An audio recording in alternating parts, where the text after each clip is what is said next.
Sala exclusiva. Oferecimento B&W Fashion, a loja do homem que está à frente do seu tempo.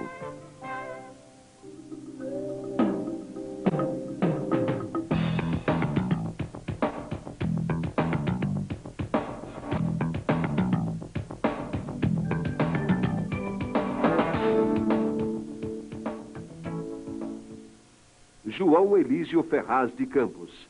Nasceu em Paranaguá em 23 de dezembro de 1942, filho de João Ferraz de Campos e Eti Pereira de Campos. Formou-se em Direito pela Universidade Católica do Paraná. Foi superintendente da Fundepar, secretário de Estado da Administração no governo Jaime Canet Júnior, deputado estadual, presidente do BADEP, secretário de Estado das Finanças, vice-governador no governo José Richa e governador do estado. Atualmente é presidente da Bamerindo Seguros e presidente da FENASEG, Federação Nacional das Seguradoras. Este é João Elísio Ferraz de Campos, convidado de hoje da Sala Exclusiva. Boa noite. Está no ar Sala Exclusiva. Nos últimos domingos, em razão do acompanhamento que a TV Exclusiva fez dos jogos, as disputas da Olimpíada de Atlanta, a Sala Exclusiva deixou de ser apresentada ou foi apresentada em horários bem mais avançados à noite. A partir de agora, desse domingo, nós retomamos o nosso horário normal e a sequência de programas que vínhamos apresentando, colhendo depoimento, rememorando passagens da vida pública do Paraná, de pessoas que fizeram a nossa história, ex-governadores, ex-prefeitos de Curitiba, enfim, figuras que tiveram proeminência na vida do estado do Paraná. Essa noite o nosso convidado é o ex-governador João Elísio Ferraz de Campos. Boa noite, João Elísio. Boa noite. É um prazer, Enéas e Silvio, estar aqui hoje com vocês, para que a gente possa conversar um pouco sobre, enfim, o passado, né? Porque não que a gente não possa conversar sobre o presente e o futuro, mas esse depoimento da vida pública, né, que nós tivemos a oportunidade de ter, é para mim uma satisfação muito grande. Na condução desse programa, conosco, o analista político Silvio Sebastião. Boa noite. João Elísio, você jovem ainda tinha uma participação com amigos que faziam política no Paraná. Eu me recordo muito bem que você tinha uma afinidade grande, é um ex-deputado federal, foi atuante, aliás, foi até o primeiro presidente da Comissão Provisória Regional do MDB no Paraná, em 65. E você tinha também outras ligações. Agora queremos saber como é que você começou a sua vida política. Qual foi o primeiro convite que você teve para participar da vida política aqui no Paraná e que você então ingressou nessa vida? O Silvio está lembrando aí de um momento assim, muito interessante. A figura que ele se refere é ao deputado Miguel Bufara, já falecido. Pelo fato de ter nascido em Paranaguá, meus pais, tinham um relacionamento muito grande com a família Bufara. E naquela época o deputado Miguel Bufara tinha sido deputado estadual, era candidato sempre a deputado federal, tinha uma vida partidária, né? Muito frequente ele era. E nós tínhamos uma amizade muito grande com os filhos, né? Com o Gilberto, com o Cesário, e com o primo, com o Doca, com o César, né? Então, guri ainda, e o negócio de comitê sempre é um negócio assim, diferente, né? Comitê eleitoral, e nós sempre participávamos, vamos dizer assim, da campanha dele, mas na base da amizade. É um fato interessante isso que você lembrou. E nos conhecemos naquela época, isso já fazem alguns anos. Mas vamos dizer assim, eu não tinha, desde criança, assim, um objetivo político, né? A política aconteceu uma causalidade, né, da providência. Quando o Dr. Parigô faleceu, assumiu o governo do Dr. Emílio Gomes. E eu era muito ligado e muito amigo do falecido professor Guilherme Lacerda Braga Sobrinho, que era chefe da Casa Civil do Dr. Emílio. E naquela ocasião, ele me apresentou ao Dr. Emílio e me fizeram um convite para assumir a superintendência da Fundepar. Nessa ocasião, eu trabalhava ainda no Banco Comercial do Paraná. Fui falar na ocasião com o Dr. Adolfo, ex-senador, Adolfo de Oliveira Franco, e o Dr. Edmundo Lemansky, Que eram os diretores do banco. que eram os diretores do banco, e dizendo que tinha recebido esse convite. Como era um governo de fim de mandato, né? Eram 17 meses, eles disseram, não, eu acho que esses 17 meses você pode ir, tudo isso. E eu fui para a Fundepar, a convite do professor Guilherme, do doutor Emílio, e também do Cândido Martins de Oliveira, atual secretário de Segurança, que então era o secretário da Educação, para completar esse mandato, esse fim de mandato de 17 meses. Mas as coisas evoluíram, porque nessa ocasião o vice-governador era o Jaime Carneiro Júnior, que foi o governador eleito para o outro mandato. E aí, pelo meu relacionamento, até de parentesco e de amizade com o governador Carneiro, quando ele assumiu o governo, me convidou para ser secretário da administração. Então, aquilo que eu imaginava, que todos imaginavam que ia durar 17 meses, teve a continuidade na secretaria. Luiz, me permita o seguinte, o que era a Fundepar? Que atribuições ela tinha na vida educacional do Estado? Eu estou meio por fora hoje, né? Mas na época, a Fundepar geria todos os recursos, a não ser os recursos de pessoal da área da educação. Ela geria os salários, né? Salário de educação 1, salário de educação 2, os fundos de participação, enfim, todas as verbas da área da educação era gerida pela Fundepar. Então, desde a compra de material escolar, de carteira, de caderno, até de material de limpeza, até a construção da escola. Em todo o estado do Paraná. Em todo o estado, era tudo feito pela Fundepar. E nessa época ainda até a parte de reparos na capital era feita também pela Fundepar. Reparos no interior, nessa época era feito pelo antigo Departamento de Edificações, tinha um convênio com a Fundepar. Mas tudo, era planejado, era feita a obra, aonde, de que forma, tudo feito. Era um órgão muito forte. Esse período... E tecnicamente, eu até quero realçar isso aqui, era um órgão muito bom. Eu me lembro uma ocasião, que eu posso dizer o nome, que não tem problema, era o prefeito de Piraí, o Miléu. Samuel Miléu. Samuel Miléu. Ele era meio contraparente do doutor Emílio e queria fazer uma escola em Piraí. Aí chamei lá o órgão de planejamento e o órgão disse, não, mas não cabe, aqui Piraí não precisa, porque tinha o levantamento de aluno e aonde esses alunos estudavam. E ele queria, mas eu falei com o doutor Emílio, o doutor Emílio me disse, mas eu não vou fazer porque não precisa. Quer dizer, então era um órgão tecnicamente perfeito. Só um lembrete de Samuel Miléu, eu quero lembrar Samuel Miléu. Pai do Marcelo. Samuel Miléu. E depois ficou meu grande amigo. Eu ajudei muito o prefeito. É uma figura. 73, é uma figura maravilhosa. Mas eu não posso deixar, Onésio. Só dá licença, Onésio. Eu quero só lembrar do Samuel Miléu, que é uma figura que tem que ser registrada. Samuel Miléu fui eu que fiz na política em 58. Tá? Eu procurei, encontrei, consegui colocar na política em 58. Foi 2 vezes prefeito. O filho dele, o Marcelo, também é prefeito atualmente, já foi prefeito também 2 vezes ou 3 vezes. Então a família Samuel passou a mandar em Piraí, quem colocou na política fui eu em 58. E nessa época ele era o senhor, né? Simpático, simples. Muito simples. Curandeiro. O que eu queria dizer é o seguinte. Diante desse episódio que você relata,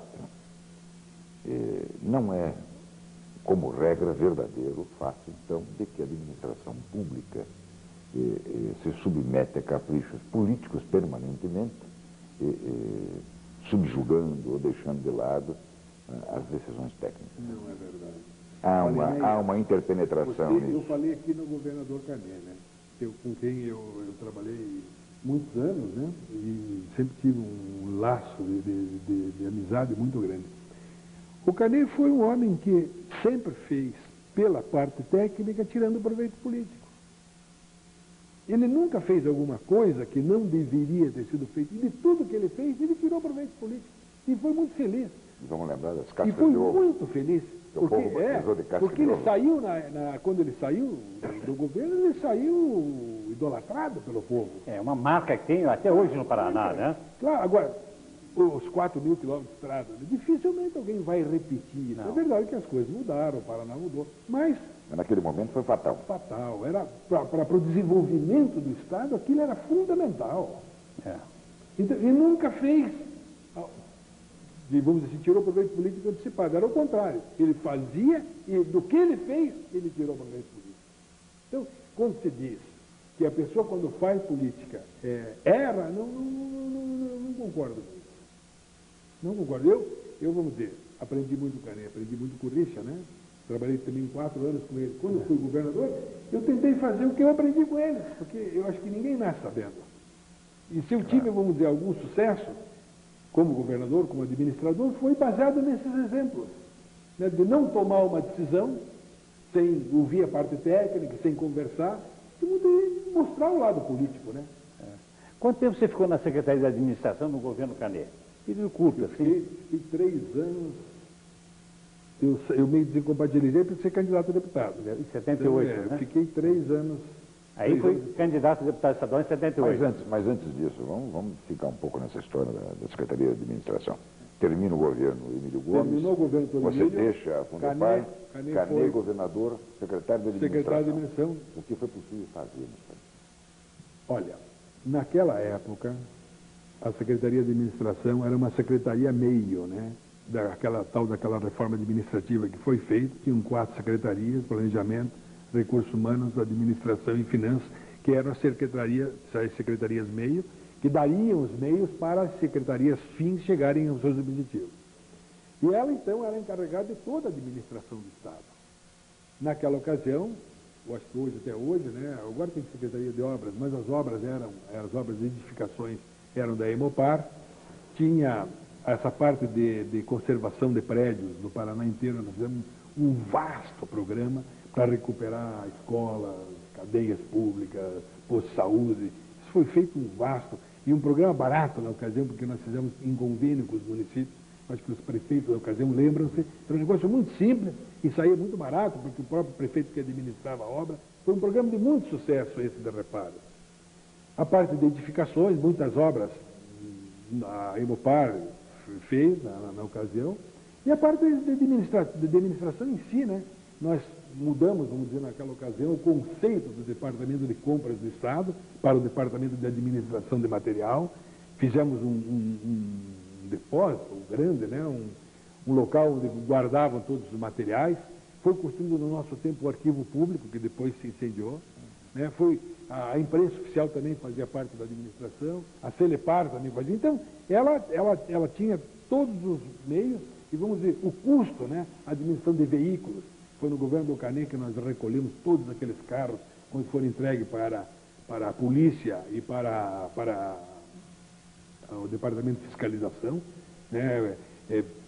Resolvemos pagar uma quantia e recolhemos todos os carros, né? da administração pública, só tinha carro de serviço. Então, eu acho E a que deu para Secretaria de fazer um Administração bom também era trabalho. instalada, ou não onde é hoje, no Centro Cívico, era aqui no Nermelino. O prédio, né? Aquele prédio foi a Secretaria de Administração que fez. Foi no meu tempo. O prédio e todas aquelas obras do Nermelino Centro de Leão. Cívico, o Saúl era o prefeito. Então nós fizemos aquele projeto. O projeto do Centro Cívico foi feito por nós naquela ocasião, foram feitos 2 prédios, a sequência seriam mais 3 para colocar toda a administração lá, né? E eu até acho que Foi no seu período. foi no meu período que foi feito tudo isso, né? E mostrei o Carnê naquela ocasião. Você chegou a mudar?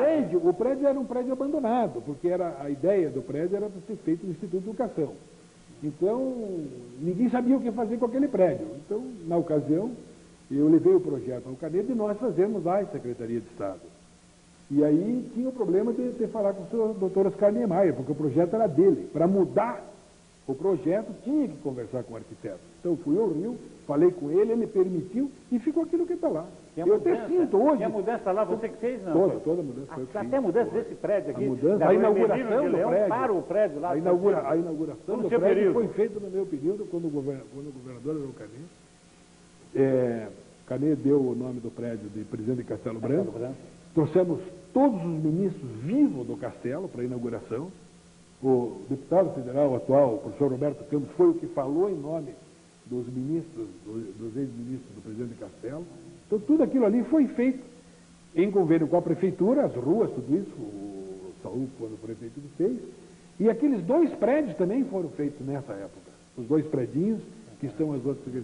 Eu até sinto, o Estado não está concentrado lá hoje. Eu estou vendo que tem muitos órgãos que saíram de lá.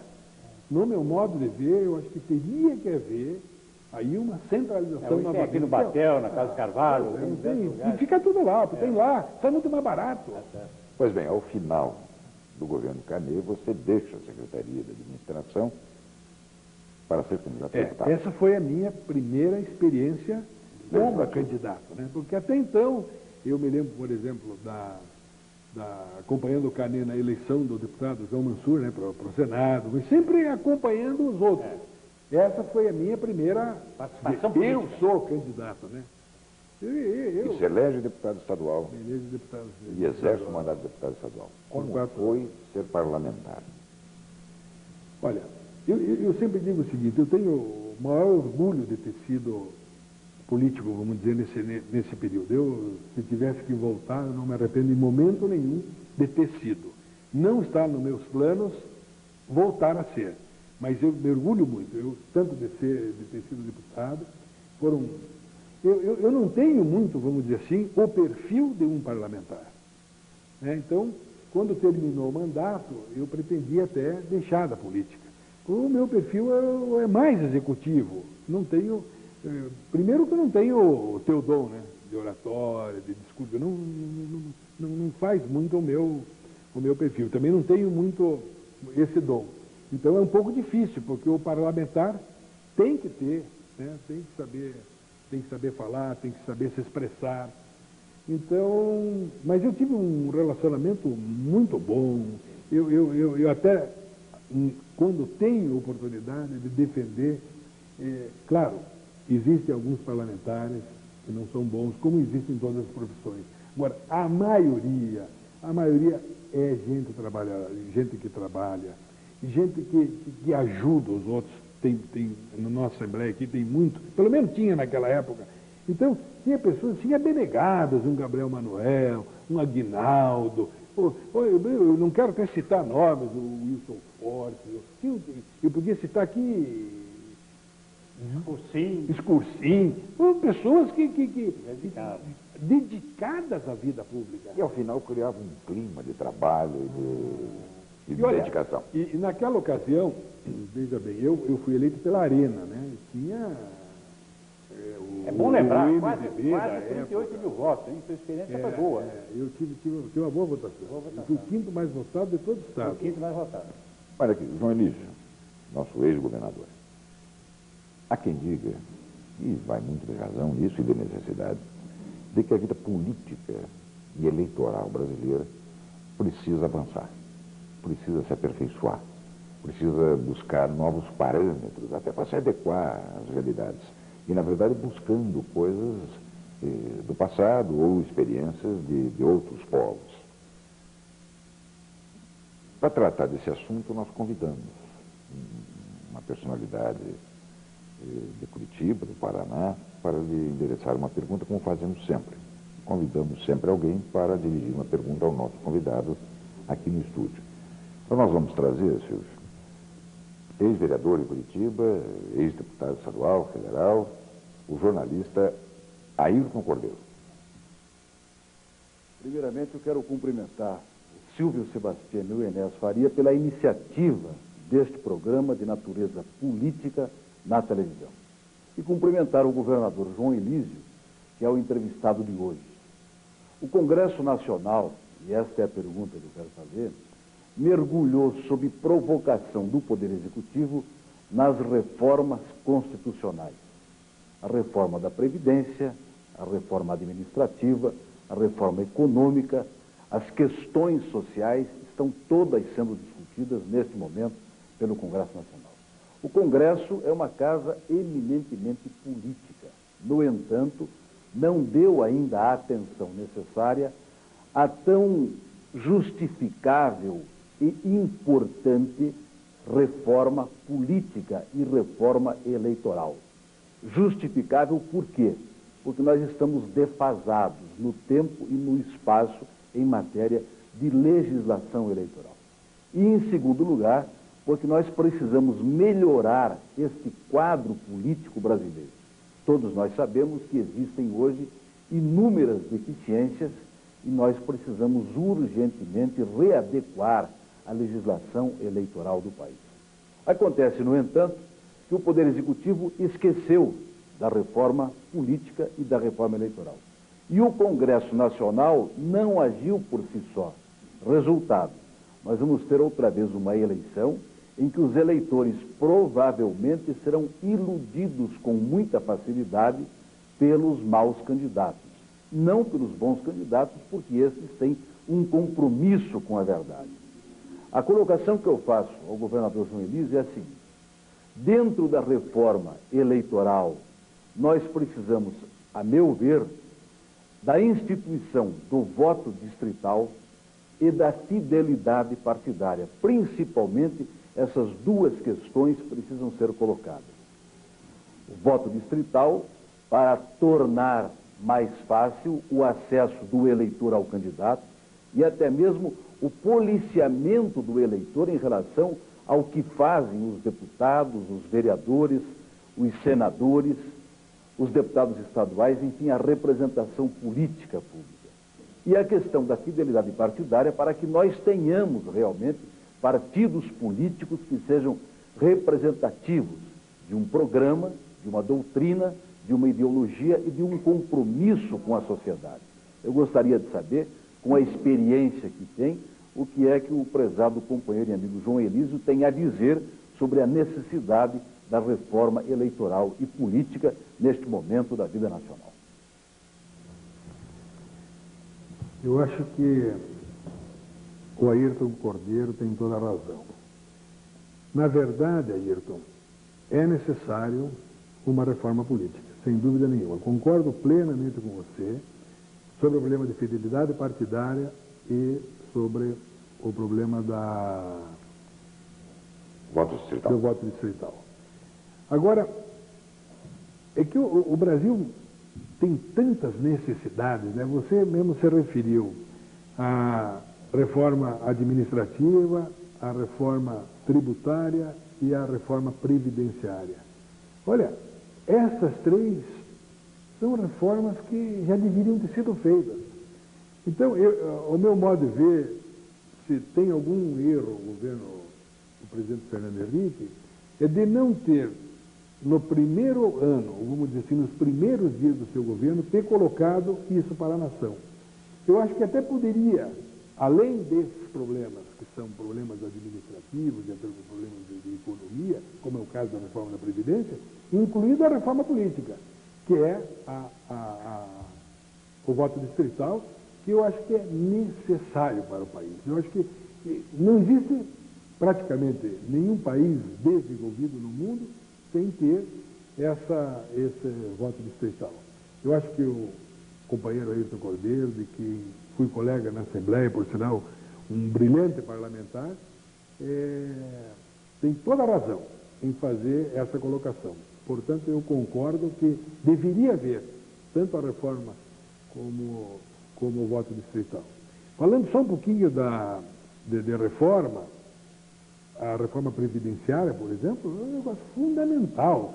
Eu acho até incrível como é que as pessoas até hoje não se aperceberam. Eu, se fosse governo, teria feito uma grande discussão na sociedade para discutir o problema da Previdência. Porque o problema da Previdência é o problema do país, é o problema de cada um de nós, porque vai repercutir no nosso bolso. O que está acontecendo? Essa reforma que passou da Previdência, isso é um paliativo, isso aí não vai representar praticamente nada. Nós temos que mudar o conceito da Previdência. Não sou técnico, mas tem pessoas que conhecem o problema da Previdência. E seria necessário para o país, desde já, nesse momento, fazer uma reforma total da Previdência. Acabar com os privilégios. Porque hoje não é o assalariado que é o privilegiado. O privilegiado é aquele que é aposentado com 10, 8 mil reais por mês. Esse é o privilégio. Eu também não sou contra que a pessoa se aposente por isso, desde que pague. O que não pode ser pago é pelo bolso do contribuinte, que é o que está acontecendo hoje. Então, os privilegiados não deixam mudar a Previdência. E é fundamental para o país. Bem colocado. Nós vamos fazer uma pausa breve, vamos ao nosso intervalo, e Sala Exclusiva volta em seguida com a presença hoje do nosso convidado, o governador João Elísio Ferraz de Campos. Sala Exclusiva. Oferecimento.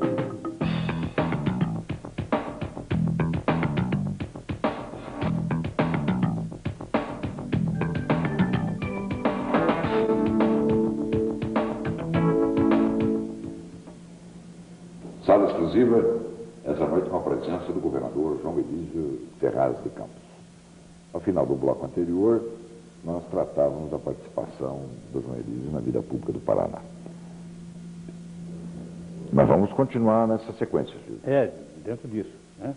Porque João Elísio foi deputado estadual, como ele bem disse, quase 38 mil votos, elegeu em 78 e exerceu o mandato até o final, até 82. Mas em 82 ele é candidato a vice-governador pelo Paraná, junto com Zé Richa. E nós queríamos, e aí como vice-governador, eleito vice-governador, participou também da administração do Zé Richa, como secretário das Finanças, que é o cargo mais importante que tinha. Nós queríamos saber do governador João Elísio um pouquinho da sua campanha, de 82, vice-governador, e depois do governo Zé Richa, você participando do governo Zé Richa.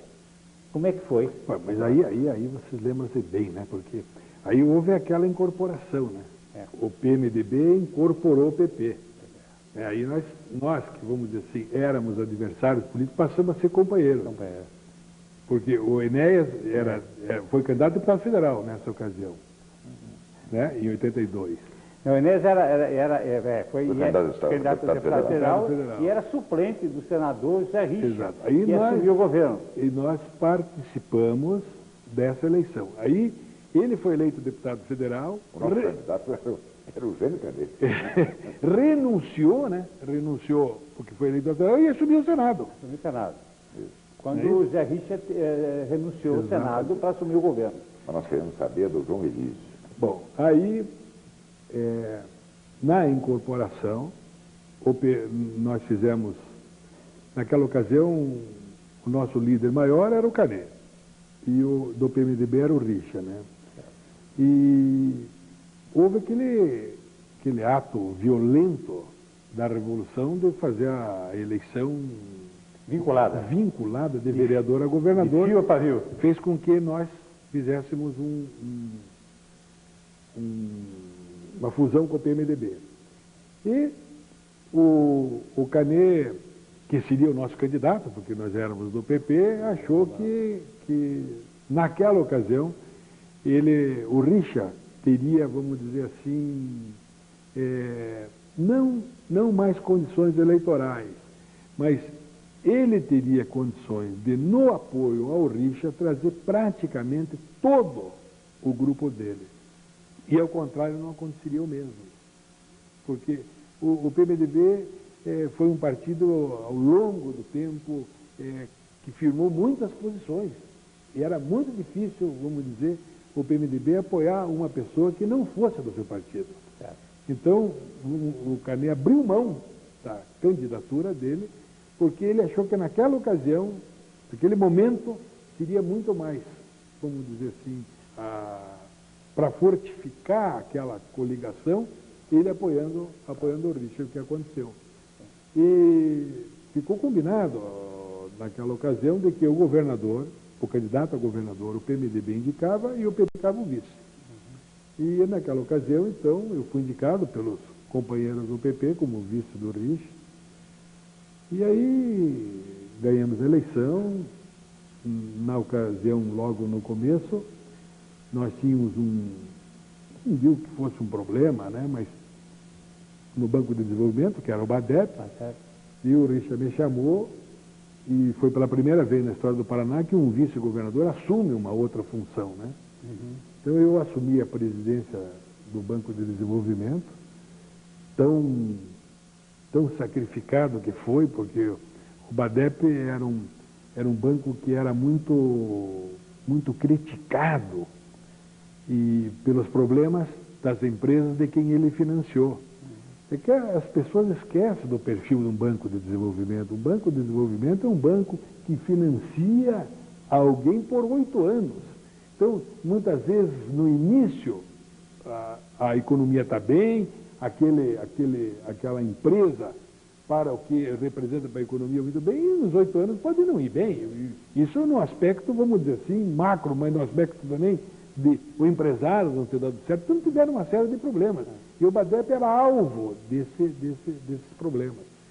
Que depois, no meu modo de entender, teve até um final infeliz. Porque, e eu não tenho nenhuma dúvida, porque hoje, ainda eu vi nos jornais de ontem, o governo de Minas, que foi nesses últimos anos um dos estados que mais cresceu, sendo o segundo estado em arrecadação do país, o governador disse que vai privatizar o Benge e o Crédito Real e fortalecer o Banco de Desenvolvimento. E nós não temos o nosso Banco de Desenvolvimento. Então isso aí, sinceramente, se você olhar nos problemas que ele tinha, evidentemente teve problemas, mas problemas estão para serem resolvidos. E isso vai faltar para o Paraná. Tanto é que nesse problema da Renault, aí tiveram que fazer várias, vamos dizer assim, mecanismos, porque nós não tínhamos um mecanismo de trazer indústria para o Paraná. Então, foi uma falta de visão de quem terminou o banco. Tinha problemas? Claro que tinha problemas. Pode sanar. Claro que tinha problemas. Porque tinha problemas com grandes usineiros. O Banco do Brasil não está tendo problema? Os bancos não estão tendo problema? É um problema da economia.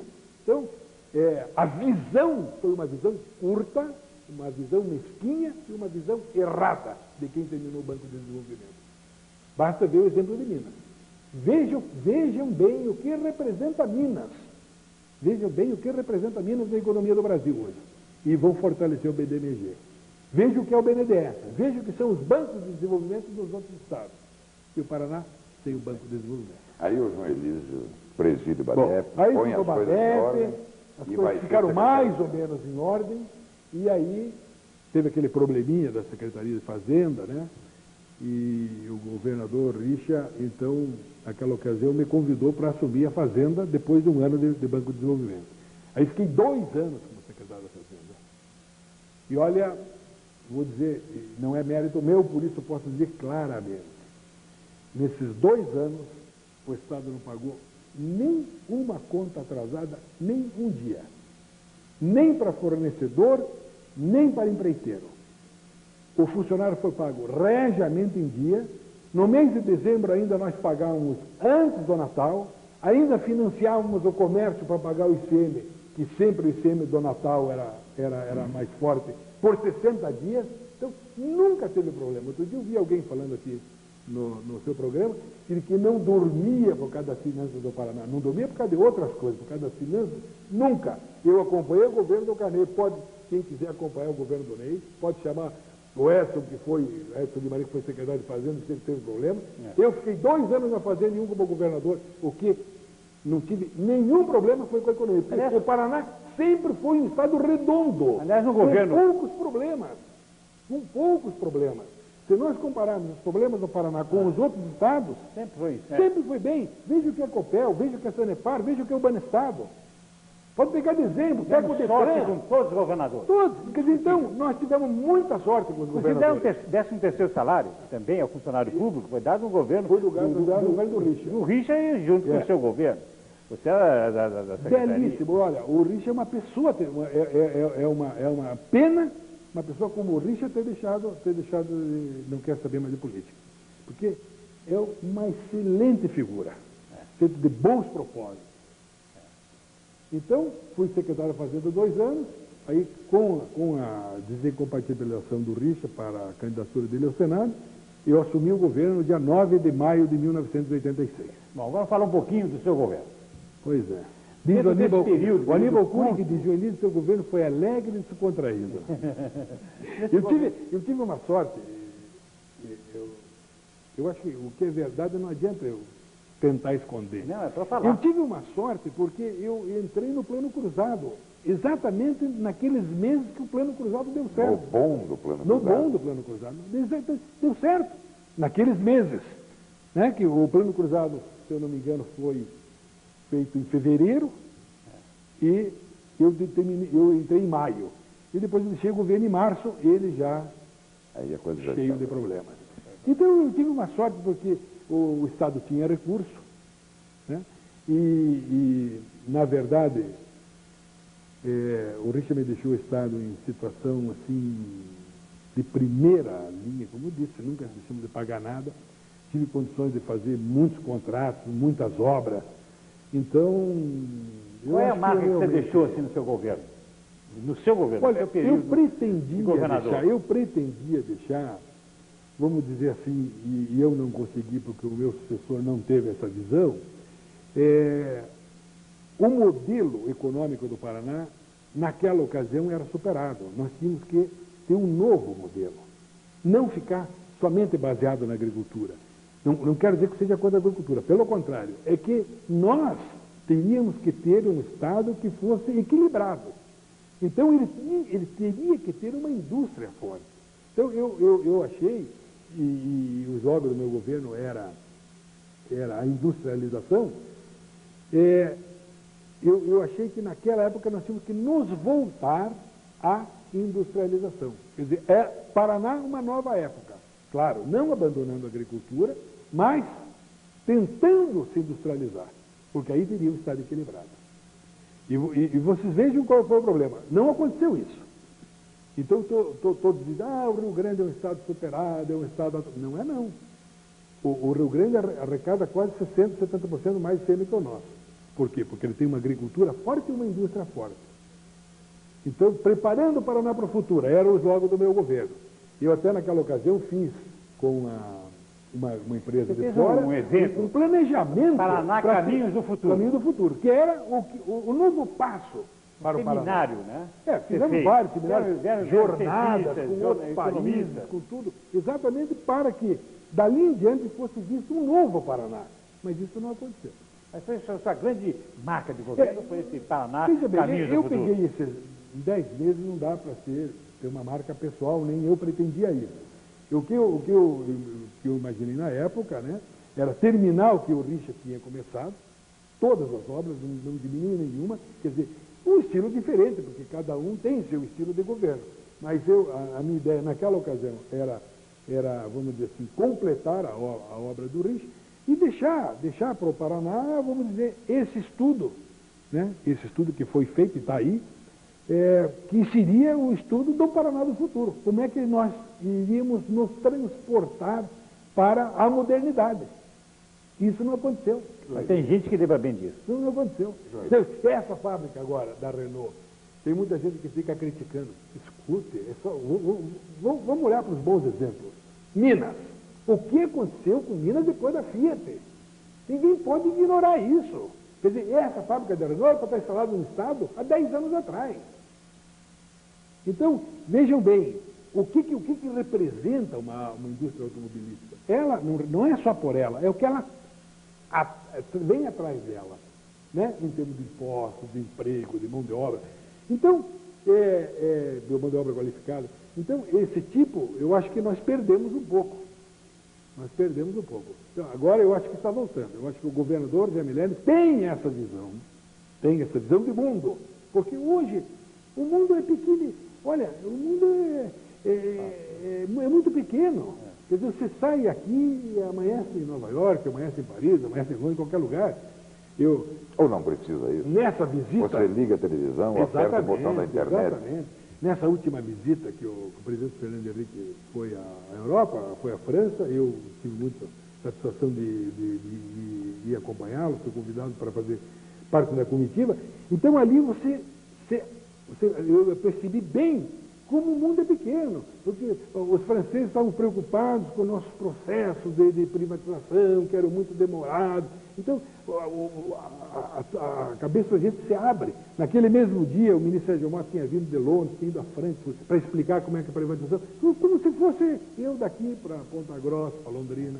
Então, as coisas modificaram. Agora, o Paraná perdeu um pouco. O Paraná perdeu um pouco.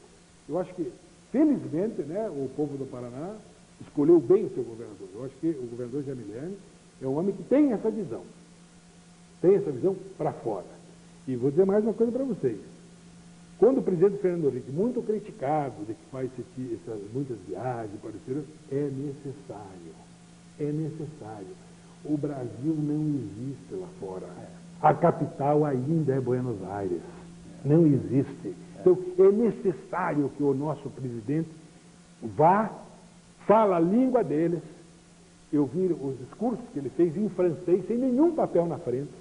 Fala inglês, fala castelhano.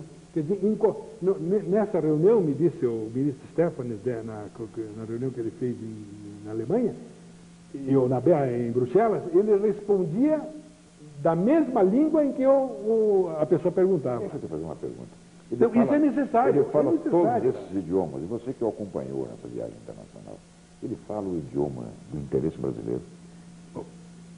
Fala.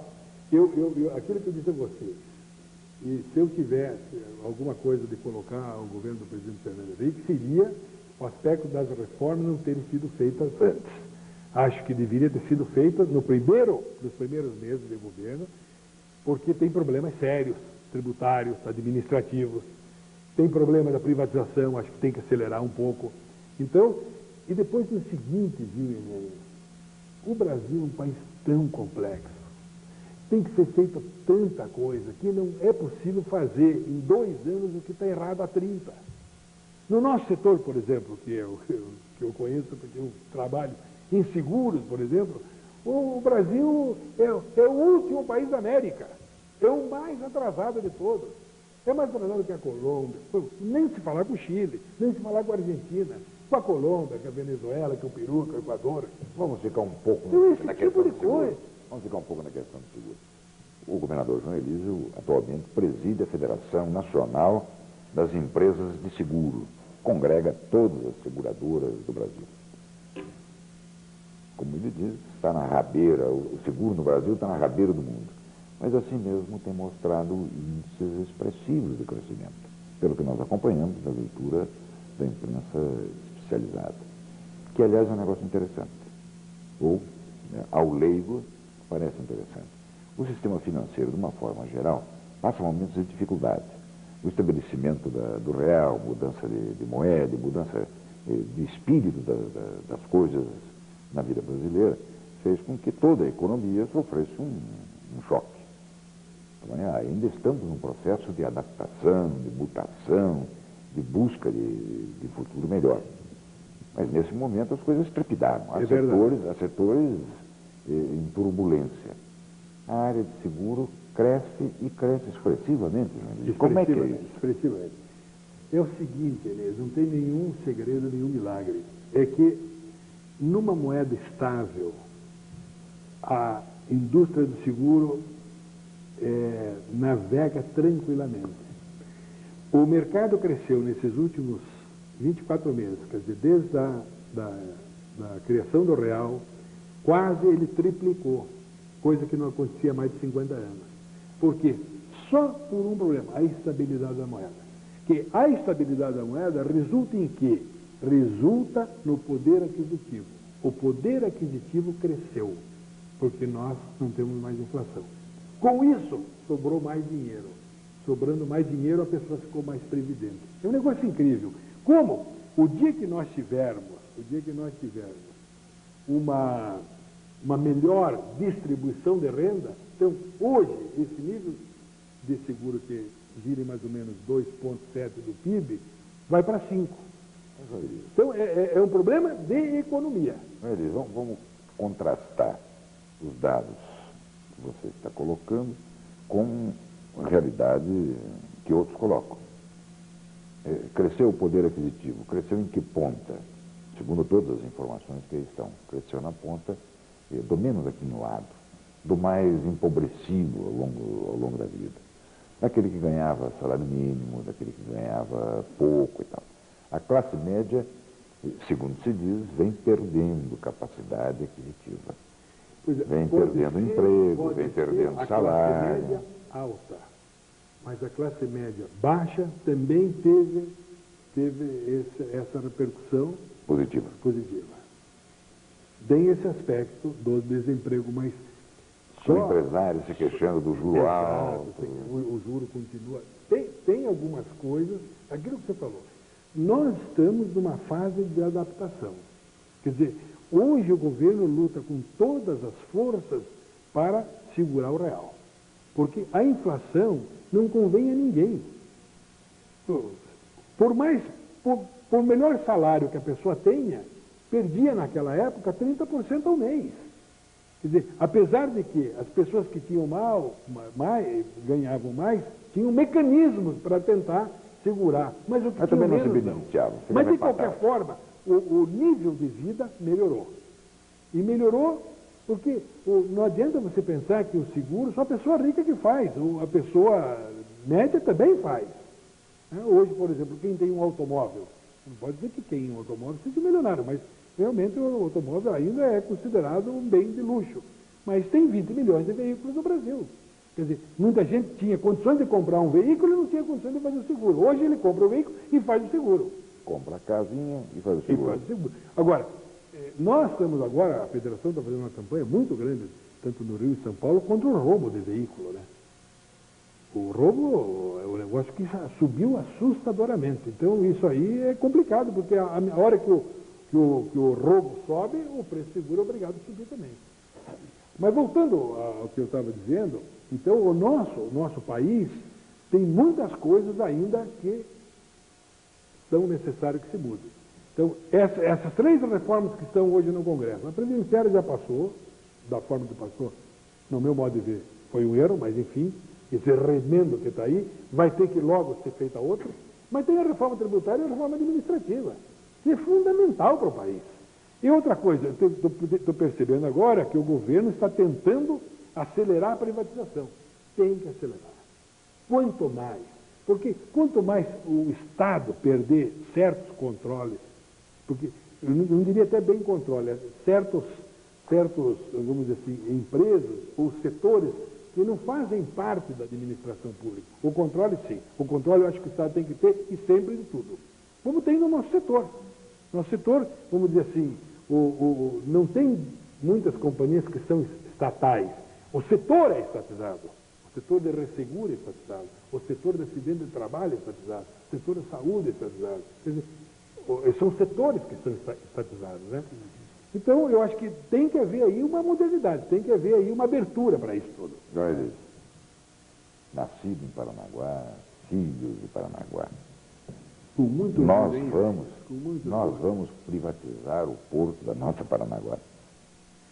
Veja bem, eu não quero falar de um setor que eu não conheço muito e devido a essa minha função na federação hoje, eu fui obrigado, vamos dizer, a me voltar em cima da parte da reforma de seguros. O porto, eu estou muito por fora para te dar uma opinião. Veja bem, eu li outro dia num jornal, quero ver se eu consigo me lembrar, que o porto de Singapura movimenta 20 vezes mais do que todos os portos brasileiros.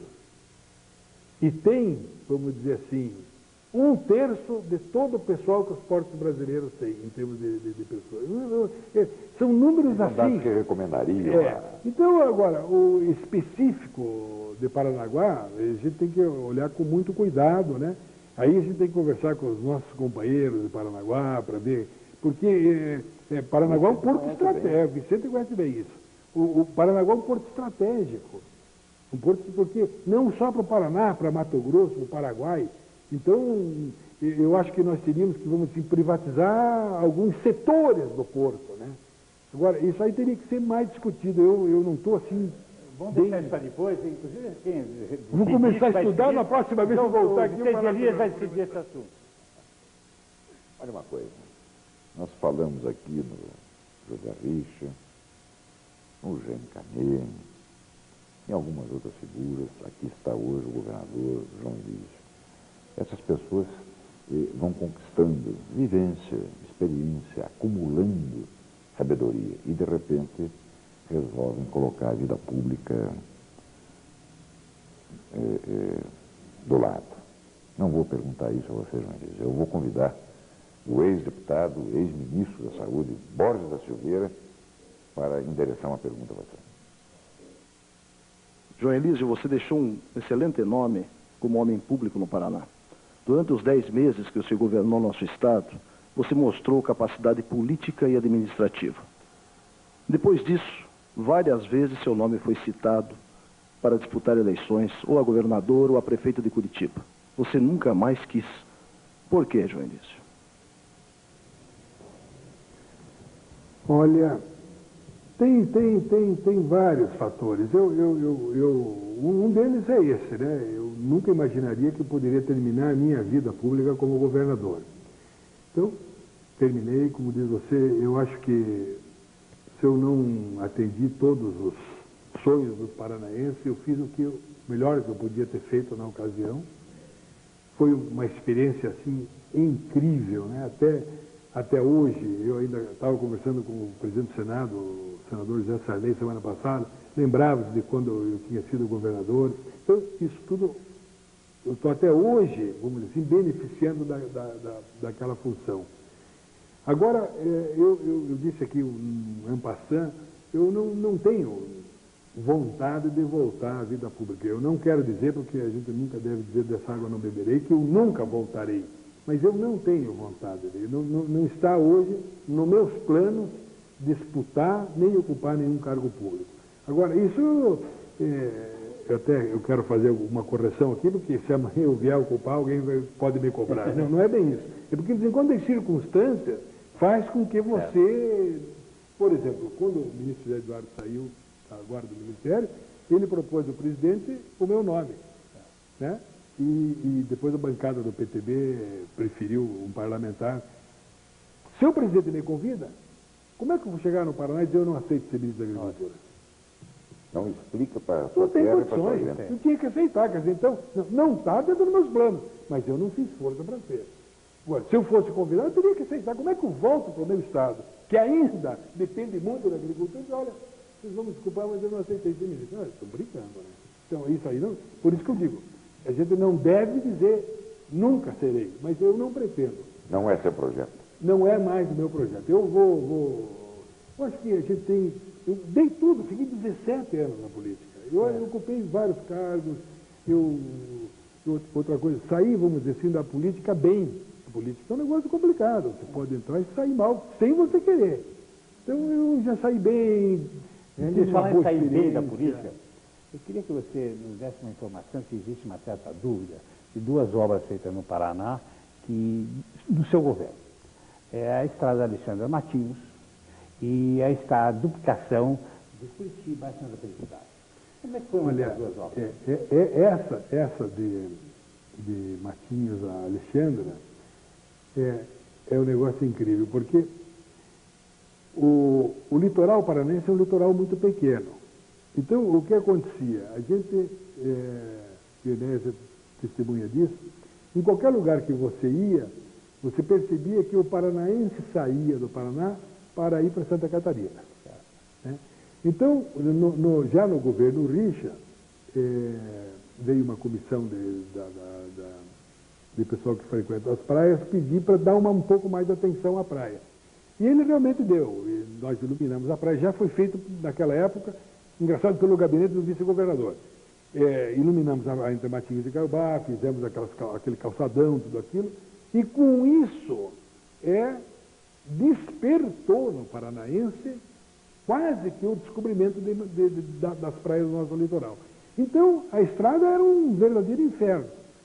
E eu, antes de assumir o governo, conversei com o Richa e disse, olha aqui, ó, eu acho que tem aqui uma saída, porque esse problema de a praia não é mais para gente rica, não. É o médio que vai para a praia. E tem direito também. Dá para se fazer uma estrada ligando a autoestrada Paranaguá-Curitiba direta para Matinhos. E foi aí que a autorização ainda do projeto foi ele que mandou fazer, o ex-secretário, que foi feita essa estrada de 4 pistas. Quer dizer, foi iniciada no meu governo e eu só não terminei a estrada porque choveu muito. Mas estava infelizmente, ela estava quase, ela ficou pronta, ela foi inaugurada, se não me engano, em maio. Eu deixei o governo dia 15 de março, ela foi inaugurada em maio. Estava praticamente pronta. São 4 pistas, né? São 30 e poucos quilômetros. Né? E Santa Felicidade? Bom, Santa Felicidade, aqui para o curitibano, a gente vai muito a Santa Felicidade. Eu vou até hoje a Santa Felicidade. Um dia voltando, eu acho que não é possível, aquela ruazinha totalmente cheia. Aí conversei naquela ocasião com o prefeito, que era o senador Roberto Requião, e disse o seguinte: olha, eu vou arrumar um dinheiro para fazer a duplicação de Santa Felicidade. Então ele mandou fazer o projeto, foi o PUC que fez o projeto, e o DR que fez a estrada. Também não consegui inaugurar por 60 dias ou 90 dias. Mas o 80% está no seu período. Mais ou menos isso. Também choveu muito naquela temporada. Choveu muito naquela temporada. Nós estamos chegando já ao final do nosso tempo. Silvio, mais alguma coisa? Não, acho que alguma só coisa as palavras, ficou... já estamos em cima da hora. Olha, eu agradeço sinceramente essa oportunidade. Enésio, Silvio, realmente foi um prazer muito grande estar aqui. Alguma coisa, né? Essas suas considerações finais.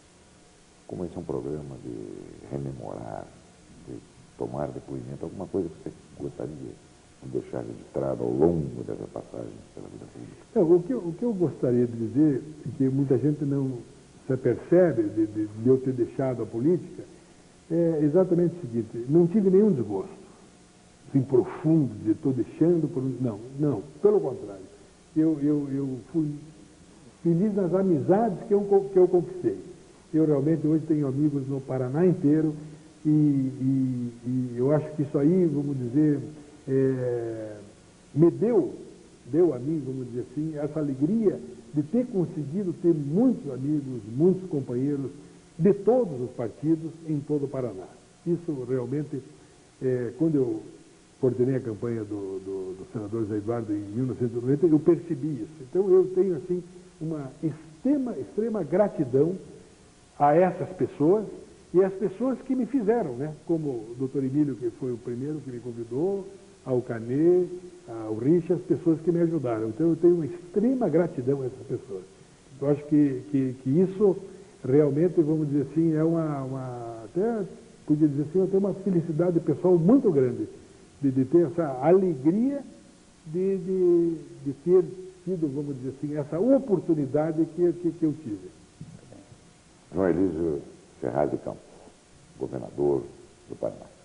Muito obrigado pela sua presença, muito obrigado eu, mais pela uma sua vez, participação. agradeço o Enéas, o Silvio.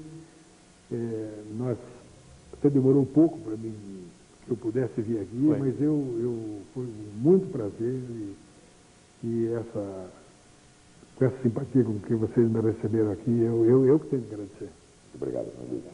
E a você, telespectador, que esteve conosco durante todo esse tempo, também o nosso agradecimento. Vamos estar juntos no próximo domingo com mais um Sala Exclusiva.